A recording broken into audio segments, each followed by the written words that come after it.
જેમ જેમ લોકસભાની ચૂંટણી નજીક આવી રહી છે તેમ તેમ રાજકીય માહોલ ગરમાઈ રહ્યો છે. પહેલા ભાજપના નેતા અને હવે કોંગ્રેસના દિગ્ગજ નેતા રાહુલ ગાંધી દ્વારા રાજા રજવાડા અંગે આપેલા નિવેદન અંગે મહિલા ક્ષત્રિય અગ્રણી પદ્મનીબા વાળાએ નિવેદન આપ્યું છે.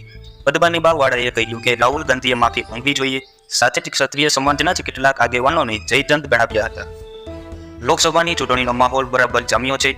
ભાજપ ક્ષત્રિયોના આક્રોશનો ભોગ બની રહ્યું છે. ત્યારે જ કોંગ્રેસના દિગ્ગજ નેતા રાહુલ ગાંધી દ્વારા રાજા રજવાડા અંગે આપેલા નિવેદન અંગે રાજકોટ ક્ષત્રિય સમાજના મહિલા અગ્રણી પદ્મનીબા જાડેજાએ રાહુલ ગાંધી સામે આક્રોશ સાથે નિવેદન આપ્યું હતું.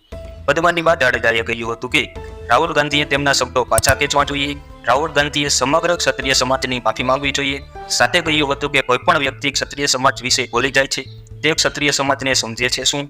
તેઓ આ મામલે આગામી સમયમાં વિરોધ કરશે.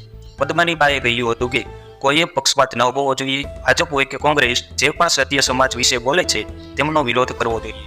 સાથે જ તેમણે ક્ષત્રિય સમાજના કેટલાક આગેવાનો ઉપર આકરા પ્રહારો કર્યા હતા. પદ્મનીબાએ નામ લીધા વગર ક્ષત્રિય સમાજના અમુક અગ્રણીઓને જયચંદ ગણાવ્યા હતા.